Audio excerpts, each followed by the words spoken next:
The 2025 NHL draft is over, and we've seen a bunch of 18-year-olds have their dreams finally come true. We've seen tales of incredible perseverance, triumph, and overcoming all obstacles. But it's not all sunshine and rainbows. If we go back only 10 years, there were 18-year-olds in their very same skates waiting for their journeys to begin. And it didn't work out for all of them. For some, yes, they went on to superstardom, fame, and glory. Others faded into obscurity. So for those who were just drafted, learn from those who became the faces of the NHL and those who busted into nothingness. The Edmonton Oilers would like to select with their first pick from the Erie Otters, Connor McDavid.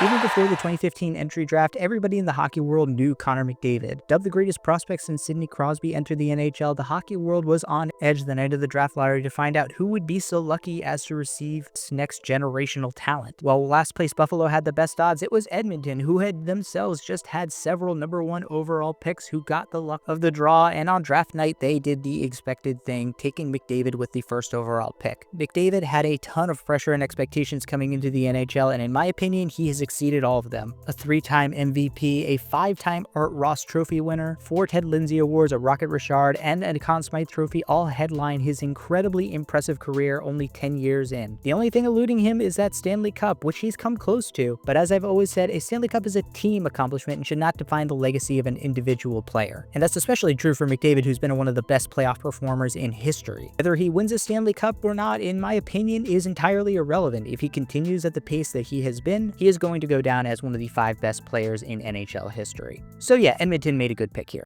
You have chosen wisely. Buffalo selects Jack Eichel. While the Sabres lost out on the McDavid sweepstakes, they had a pretty good consolation prize for themselves in Jack Eichel. Like Yevgeni Malkin in his draft year behind Alex Ovechkin, in most years Eichel would have been a surefire slam dunk #1 overall pick, were it not for the all-time great player to be taken in front of him. And though Eichel doesn't have the individual awards of McDavid, he does have the one thing that McDavid has lacked, a Stanley Cup. The only problem is it didn't come with the team that drafted him. Eichel only spent 6 of his first 10 seasons in Buffalo before agitating his way out of the organization. Although that's a little bit unfair, Buffalo was an incompetent trash hole who didn't let him take care of his health the way that he wanted to, and was just generally incompetent for the entire time he was there. The Sabres didn't make the playoffs once while he was there, and haven't since he's left. Was he a good pick for Buffalo? You have to say unquestionably yes. 375 games, 139 goals, 355 points, made the All-Star game 3 times, and when he was eventually traded, the Buffalo Sabres got a pretty good haul back for him. The pick here of Eichel was not bad. The Sabres just mishandled it as they did with everything else. You have chosen wisely. Arizona Coyotes are pleased to select from the Erie Otters of the OHL, Dylan Strome. Incredibly, Connor McDavid wasn't the only member of his junior team to be picked in the top 5. The Erie Otters also had Dylan Strome, who tore through the CHL along with his teammate, putting up 129 points in the season before his draft year. The Arizona Coyotes snagged him at pick number 3, and it looked like he would be an excellent playmaker for the Yotes. Unfortunately, like many prospects of the Coyotes, he failed to develop, and after 3 short seasons in their system, he was dealt to the Chicago Blackhawks. While he did put up some respectable seasons in Chicago with 51 points in his first season and 48 points in his 2021-22 season, it was looking like Dylan Strome was never going to live up to that top billing that had earned him the number 3 overall pick. He himself admitted in a Players Tribune article after he was released by the Blackhawks, he felt like his career was in a tailspin. But then, out of nowhere, the revival came. Strome signed with the Washington Capitals, got to play on a line with the greatest goal scorer to ever walk the planet, and suddenly he was a perennial 60-point player, a #1 center, and earning a long-term extension in Washington. Last year was his best season of all, 82 points and 29 goals, cementing himself as one of the key pieces of Washington's future. Strome himself turned out to be a great player, but was the pick good for Arizona? Unfortunately, I must say no. It's not his fault whatsoever, it's really more a function of where he ended up in Arizona and then Chicago. He's a cautionary tale and an inspiration for young players. You might get screwed over by where you're drafted, but if you believe in your talent and you work hard and you find the right situation, you can still have an incredibly prosperous career. You chose poorly. I'm proud to announce from the London Knights, Mitch Marner.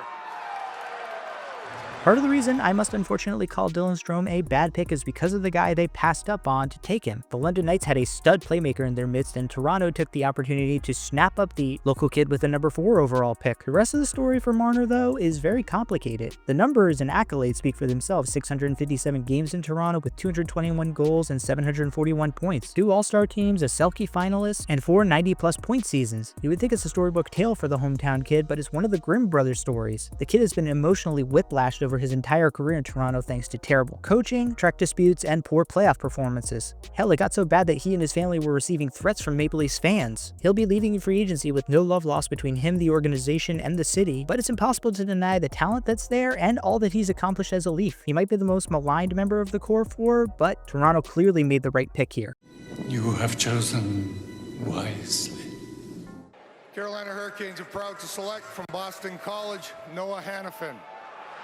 The number 1 defenseman in the 2015 draft, Carolina snatched up Noah Hanifin at pick number 5, taking the Boston College prospect to shore up their defensive core and add more puck-moving skill on the back end. To an even greater degree than Dylan Strome, Noah Hanifin has developed into exactly the player Carolina thought that they were drafting, just not with them. Hanifin was only in Carolina for 3 years, though he did earn an All-Star game nod in his last year in Raleigh before being traded to the Calgary Flames. In a blockbuster trade that sent Dougie Hamilton and Adam Fox to Carolina, Hanifin and Elias Lindholm were shipped to the Flames, where both would go on to develop into solid contributors on mostly good teams in Calgary. He's since been traded again from Calgary to Vegas, but over the course of his career, he has been a pretty good top-pairing defenseman wherever he's gone. Unlike Dylan Strome, Carolina got some good play out of him and a good return in the trade. They eventually shipped him off. While his time with the Canes was short-lived, you can't say it wasn't a good pick by them.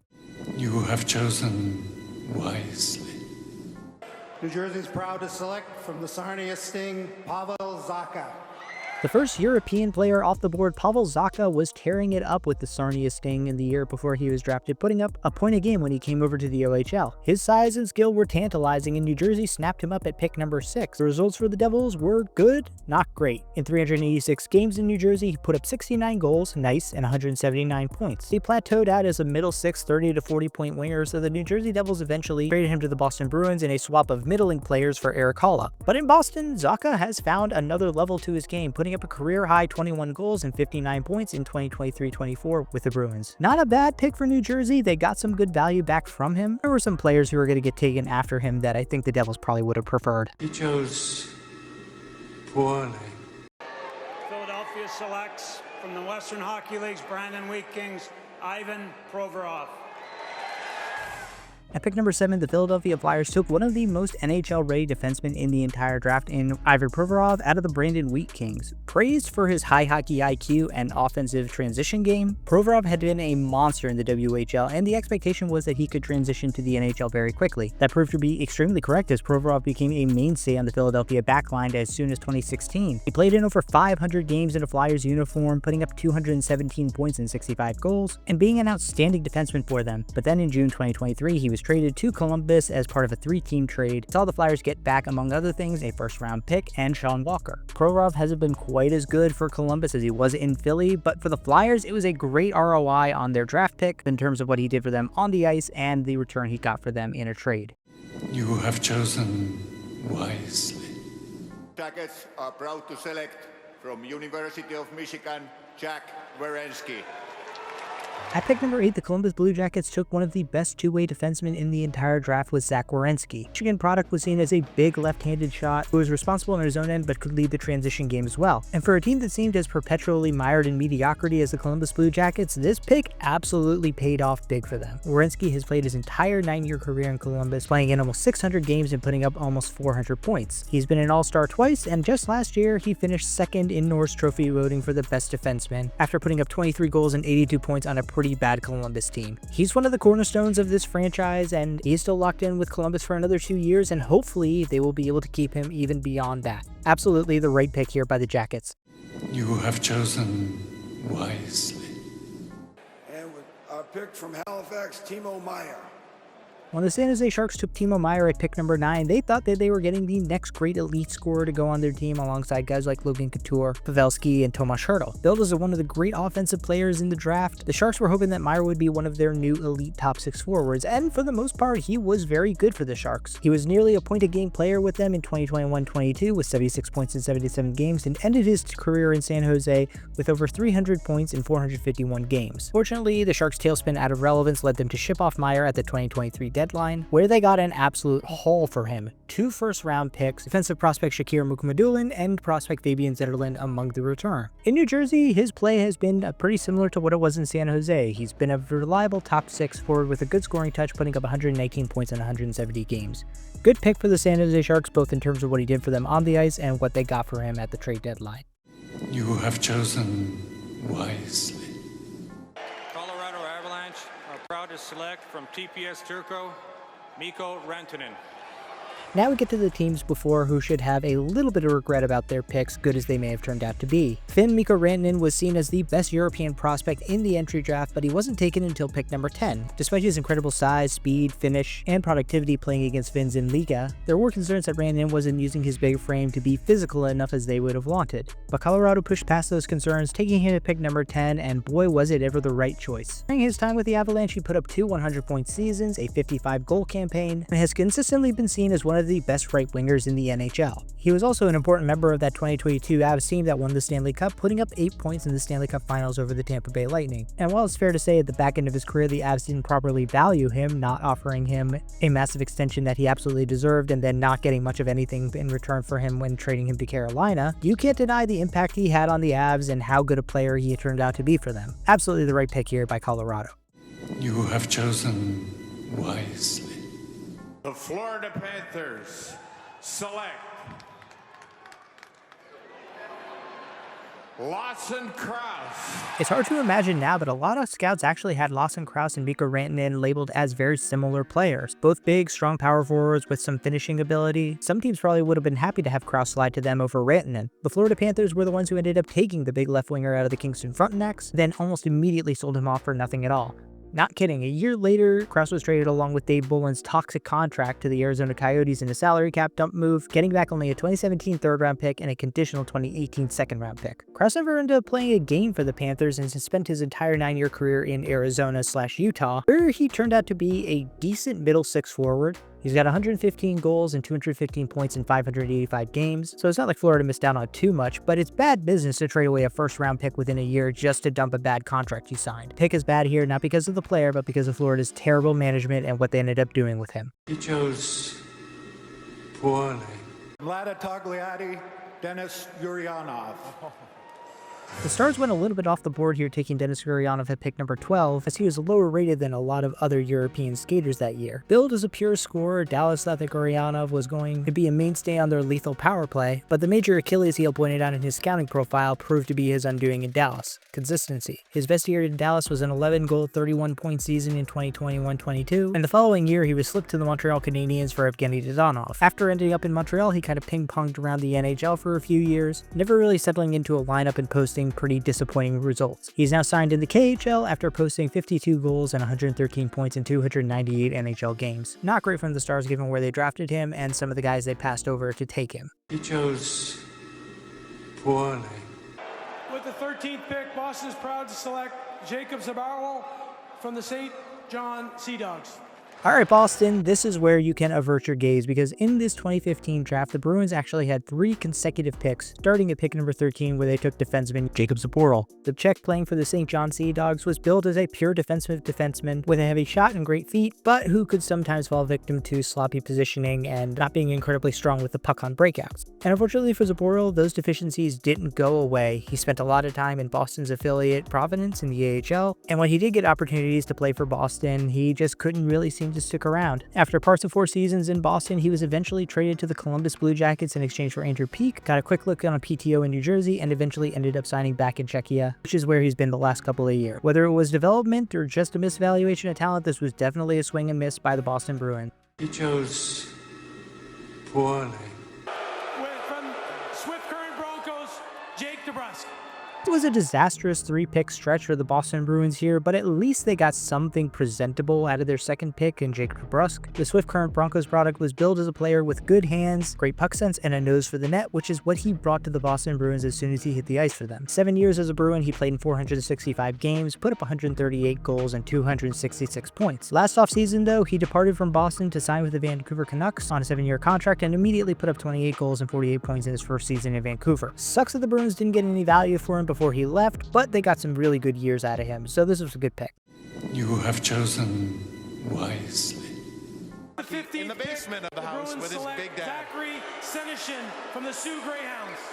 Maybe the most disappointing of all 3 Bruins picks, Zachary Senyshyn was billed as a guy with incredible hands and scoring acumen. He was a solid player for the Sault Ste. Marie Greyhounds, but most people saw him being selected at pick number 15 as a big reach by the Boston Bruins, and it turned out that they reached on a bad prospect. Senyshyn only managed to play in 16 games total in his NHL career, 14 of those being for the Boston Bruins, putting up 1 goal and 2 assists. Senyshyn was eventually traded to the Ottawa Senators for Josh Brown and is now playing overseas. Bad pick, and worse yet, the guys who were taken immediately after him turned out to be really, really good. He chose poorly. The New York Islanders are proud to select from the Seattle Thunderbirds, Matthew Barzal. And that starts off with the New York Islanders, who followed up the Senyshyn pick immediately by taking Matt Barzal. Considered by most to be a top 10 prospect, Barzal fell through the draft and the Islanders snapped him up, and it turned out to be an incredible move for them. Barzal has spent his entire 9-year career on Long Island and has put up over 460 points in 530 NHL games. In 2018, he won the Calder for the best rookie in the NHL after putting up 85 points in 82 games, and while he has never matched that level of productivity again, his best season after that was 23 goals and 80 points in 2023-24, Barzal has been a consistent top 6 player for the Islanders and one of the foundational pieces for the Islanders going forward. Unquestionably a great pick here. You have chosen wisely. The Winnipeg Jets are proud to select from the USHL Youngstown, Kyle Connor. It was honestly surprising to a lot of people that Kyle Connor fell all the way down to 17, but when he did, the Winnipeg Jets snapped up the Youngstown prospect, who was billed as one of the best pure shooters in the draft. That reputation was proved to be well earned for Connor, quickly became a near point-a-game player for the Winnipeg Jets, 582 points in 613 games, and became a perennial contender for the Lady Byng, which he won back in 2021-22. After 9 years of Winnipeg, Connor is set to hit the free agent market, and it's unclear where he'll end up, but regardless if he ends up somewhere else, the Jets won't regret this pick at all. You have chosen wisely. The Ottawa Senators are proud to select, les Sénateurs d'Ottawa sont fiers de choisir from the St. John Sea Dogs, Thomas Chabot. It's easy to forget that Thomas Chabot was seen as something of a project defenseman when the Ottawa Senators took him at 18th overall. The St. John Sea Dogs product had incredible skating ability and puck movement, but were a bit concerned with the play in his own end. It was going to take a lot of work to turn Chabot into a productive two-way defenseman, but Ottawa has done the work and now they're reaping the rewards. Chabot still has all those same puck-moving tools he did back in juniors, but he's rounded out his game with defensive play and has turned into a solid top-4 defenseman. He's played in over 500 games for the Senators, and I don't think that they would redo this pick in a heartbeat given how steady he's been for them over the years. You have chosen wisely. From Cape Breton, Yevgeni Kuznetsov. Another one of the true whiffs of the 2015 first round, Yevgeni Kuznetsov was seen as one of the best pure scoring forwards in the entire draft with a big size at 6'3" and a powerful skater. A lot of people thought the transition from Russia to the NHL would be an easy one for Svech, but unfortunately it didn't pan out that way for the Detroit Red Wings. Svechnikov played in only 41 games for the Red Wings, scoring only 5 goals and 12 points. He later signed a couple of prove-it deals with Winnipeg and San Jose, where he played most of the season with each club. His best full season as a pro was 2021-22 with the Winnipeg Jets, where he scored 7 goals and 19 points in 72 games. But ultimately, Svechnikov just never had the staying power to convert his big size and lethal shot into a consistent top 6 winger. He's now playing over in Russia, and his NHL career is all but dead. Definitely a pick that the Red Wings would want back. He chose poorly. Minnesota selects from Färjestad, Joel Eriksson Ek. Finally, a Swede comes off the board here at pick 20 with the Minnesota Wild taking Joel Eriksson Ek from Farsted BK of the Swedish Hockey League. He was billed as a responsible two-way center with some potential to develop more of a scoring touch, which is exactly what he's been in Minnesota. After a few slow first seasons with the Wild, he has developed into a perennial 25 to 30 goal scorer, 50-60 point player, and perennially in consideration for the Selke Award. One of the best defensive forwards in the league and a glue guy for the Minnesota Wild down the middle, Eriksson Ek's given Minnesota more than they could have hoped for with this pick. You have chosen wisely. Ottawa Senators are proud to select, les sénateurs d'Ottawa sont fiers de choisir, from USA Hockey's National Team Development Program, Colin White.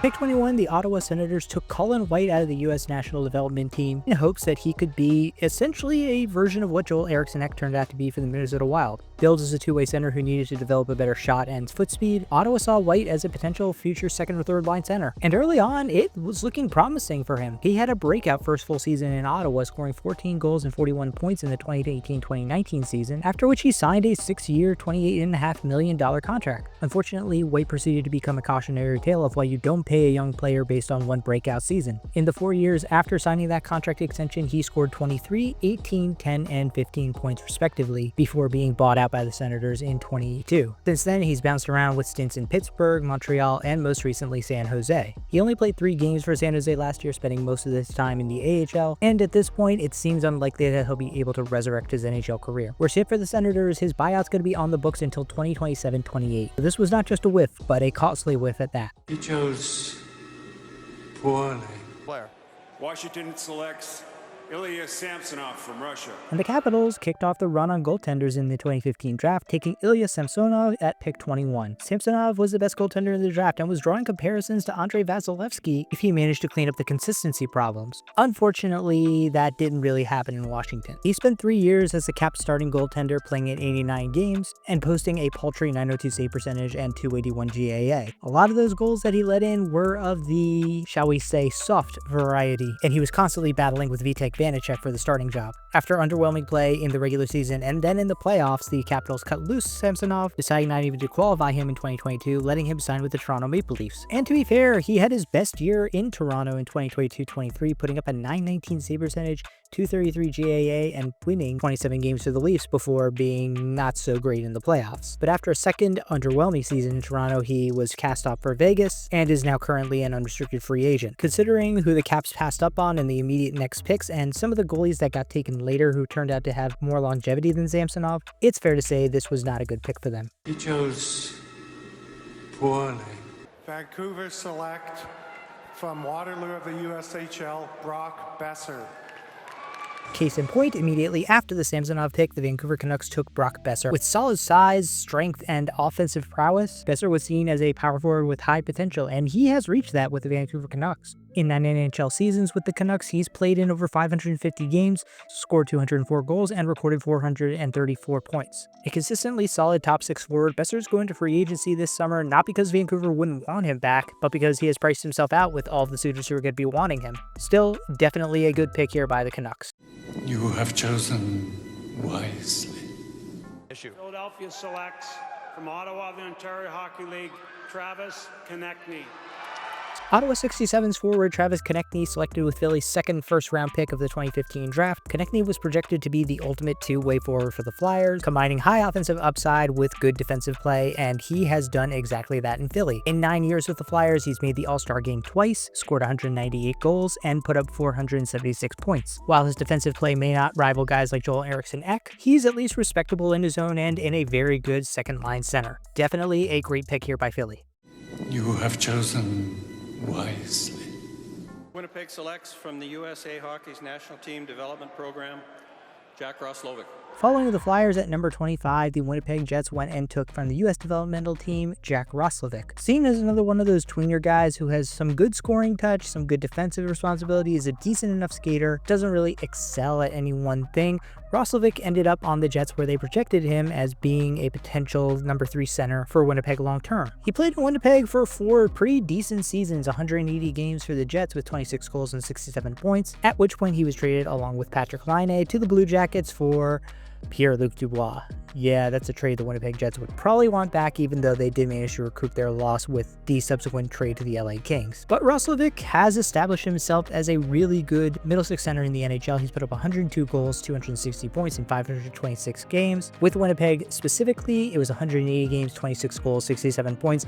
Not the best stretch of his career, and they didn't get much of anything good in the trade that sent him out of town, so I think that this ultimately ends up being a bad pick for the Winnipeg Jets, not because of the player. Roslovic is very good for where he was selected, but the Jets just didn't get the most out of him. He chose poorly.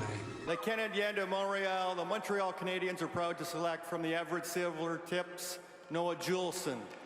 At number 26, Montreal finally stepped up to the plate to take Everett Silvertips defenseman Noah Juulsen, a big-body defender with good offensive instincts who just needed to be coached up in his own zone. He spent most of his time in the Montreal system down in the AHL, eventually ending up on waivers where he was claimed by the Florida Panthers back in 2021. After a year in Florida, he ended up in Vancouver, where he's basically been a depth defenseman for most of his time there, producing very little as a bottom-pairing defenseman. So getting around this one, it was a bad pick by the Canadiens. He chose poorly. Anaheim is proud to select from Frölunda, Sweden, Jakob Larson. Luckily for the Canadiens, it's not like they missed out on an exceptional prospect who was taken immediately after that. The Ducks took Jakob Larson at pick number 27, hoping that, like Juulsen, the Swedish defenseman could harness and improve his play in his own zone and combine that with his already lethal offensive upside. Unfortunately for the Ducks, Jakob Larson didn't develop into much other than a depth defenseman who spent most of his time in the AHL. In 5 seasons in Anaheim, he only played in 165 games, and was eventually released into the Wild, where he was signed by the Ottawa Senators for 1 year. After a 2023-24 campaign in Ottawa, where he only played 7 games for the Senators, he has since gone back across the pond to Europe, and does not appear to have much of a future in the NHL. Swing and a miss on this pick by Anaheim. He chose poorly. Islanders de New York sont fiers de repêcher. The Islanders are proud to select from Shawinigan, Anthony Beauvillier. The Islanders followed up those 2 underwhelming defensive picks by going back to forward, taking Anthony Beauvillier out of the QMJHL. Billed as a dynamic scoring center, the Islanders thought that they had found a gem late in the first round when he exploded onto the scene in 2016-2017, playing in 66 games, putting up 9 goals and 24 points. He eventually developed into a 15 to 20 goal and 30 to 40 point player, but he's pretty much plateaued there. And after 7 years in the New York Islanders organization, he was traded off to the Vancouver Canucks, and since then has bounced around to teams like Chicago, Pittsburgh, and most recently Washington. Now a free agent, he'll probably get signed by a team to play on their third line, and he'll be a very good depth scoring option. Islanders, he was a pretty good player for them. In 400 games, he put up over 200 points, and when the Islanders traded him, he was part of the package that got back Bo Horvat. Maybe not the sexiest player in the first round, but for where he was taken, the Islanders definitely got their money's worth. You have chosen wisely. What you do on the Columbus ice. Blue Jackets are proud to select from Sweden, Linköping, Gabriel Carlson. But the end of the run on defensemen was short-lived, as the Columbus Blue Jackets followed up the Beauvillier pick by taking big shutdown defenseman Gabriel Carlson out of the Swedish league. Billed as a pure shutdown defenseman, the Blue Jackets were hoping that they got a solid contributor to their top 4 for years to come in Carlson. But Carlson never developed into anything more than a depth defenseman for the Blue Jackets, only playing in 75 games over 6 years in Columbus. After that, he moved over to Washington, where he was one of those tweeners getting bounced up and down between the AHL and NHL, playing 6 games for the Caps. And after the 2022-23 season, he went back to the Swedish league, which is basically where he's been since then. Definitely a miss here by the Blue Jackets, who didn't get anything close to a respectable defenseman out of Carlson. He chose poorly. From the WHL Kelowna Rockets, Nick Merkley. And the Arizona Coyotes closed out the first round by taking Nick Merkley, a right wing out of the Kelowna Rockets. Merkley was seen as one of the less individually skilled players and more of a general on the ice, a great playmaker with incredible vision. Hope was he could develop into a middle 6 forward, and unfortunately that never happened. He only played 1 single game for the Arizona Coyotes in 2017-18 before he was part of a package that sent Taylor Hall from the New Jersey Devils to the Arizona Coyotes. New Jersey is actually where Merkley played most of the games in his career, 31 in the Devils uniform, scoring 3 goals and 12 points, but then after 2 years he was dumped to the San Jose Sharks in a nothing-for-nothing trade, and only scored 3 points in 9 games for the San Jose Sharks that year. After the disappointing 2021-22 season, Merkley defected over to the KHL, where he's been playing for the last few years. You don't expect to get much out of the 30th overall pick in a draft, but you're hoping that it would be more than 1 measly game in your uniform. Swing and a miss here by the Coyotes. He chose poorly. But while the first round ended with a whimper, there would be plenty of exceptional players to be taken in the second round of the draft. Just 5 picks in, the Carolina Hurricanes took Finnish wing Sebastian Aho, who has turned out to be an incredible player for them, putting up over 600 points. And just a few picks later, the Boston Bruins took a guy who's probably better than any of the 3 guys they took in the first round, defenseman Brandon Carlo. The Devils got a good goaltender in Mackenzie Blackwood as well in the second round, and the Stars actually took Rope Hintz there, 377 points in 468 games from a young forward who's part of their core group. Vince Dunn, a young young star defenseman also got taken by the St. Louis Blues. Though he's done much of his great work in Seattle, he still proved to be a very solid player. Into the third round, the Tampa Bay Lightning found their first gem of the draft with Anthony Cirelli out of the Oshawa Generals. 292 points in 511 games isn't quite as sexy as some of the guys taken ahead of him, but the Lightning have had Cirelli in their top 6 for just about his entire career, so this was a great pickup for them. Run on good goaltenders actually started here in the third round, with Adin Hill and Sam Montembeault going back-to-back, but neither of them were taken by the teams they would ultimately star for.